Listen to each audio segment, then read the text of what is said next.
रुद्राक्ष महोत्सव, ये रुद्राक्ष का रहस्य क्या है पंडित जी? पहले भी कथाओं के माध्यम से वर्णन किया है।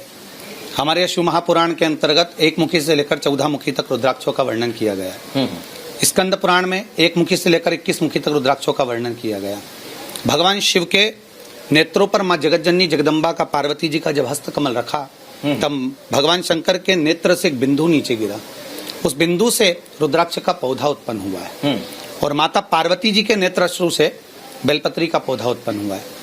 जब भगवान शिव के सम्मुख में ये पौधा उत्पन्न हो गया, रुद्राक्ष उत्पन्न हो गया, तब माँ जगतजननी ने भगवान शंकर से प्रश्न किया है कि इस रुद्राक्ष का आप करोगे क्या?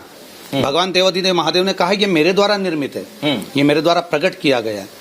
जैसे पार्वती आपके द्वारा निर्मित बेलपत्र का पौधा एक औषधि के तुल्य होगा, उसी तरह यह भी औषधि के तुल्य ही होगा।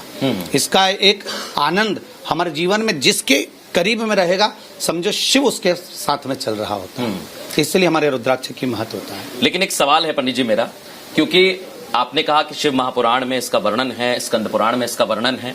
सवाल सबसे बड़ा यही कि रुद्राक्ष हम एकाएक आपके पास क्यों देखते हैं? क्योंकि पहले तो इतना रुद्राक्ष लेने के लिए लोग नहीं आते थे। एक रुद्राक्ष लोगों को मिलता था, बहुत महंगा मिलता था, बड़े पैसे देने पड़ते थे। लेकिन अब रुद्राक्ष आप फ्री में बांट रहे हैं, ऐसा क्यों? रुद्राक्ष एक मुखी जो रुद्राक्ष होता है वही लोग उसको महंगा देते हैं या बेचते हैं, परंतु हमारे पास जो रुद्राक्ष आता है उसमें यह नहीं होता कि वो 1 मुखी है कि 3 मुखी है कि 5 मुखी है। जो रुद्राक्ष माँ गंडकी के तट से आता है, नेपाल की बॉर्डर से जो आता है, वो हमारे पास पहुंचता है और वही रुद्राक्ष यहाँ पर भगवान कुबेर भंडारी के यहाँ पहुंचकर उसका पूजन अर्चन कर वो दे दिया जाता है। पूजन अर्चन किया जाता है पहले, फिर जनता को दिया जाता है। हाँ। लेकिन पंडित जी एक सवाल और है, क्योंकि रुद्राक्ष आमतौर पर जैसा आप कह रहे हैं कि आपके पास आता है, आप देते हैं, क्या इसके लिए आप पैसे देते हैं और लोगों को फ्री में देते हैं? ऐसा नहीं है। भक्त लोग जो वहाँ पर निवास करते हैं, यहाँ के श्रोता बंधु भी हैं जो बाबा के धाम से जुड़े हुए हैं, भगत लोग, वो लोग भेजते हैं इसको।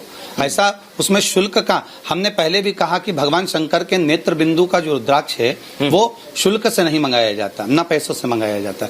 वो वहाँ से भक्त लोग यहाँ भेजते हैं, वही रुद्राक्ष यहाँ से वितरित किया जाता है। ये एक बहुत अच्छी बात आपने कही कि भक्त लोग भेजते हैं और भक्तों को ही मिल जाता है।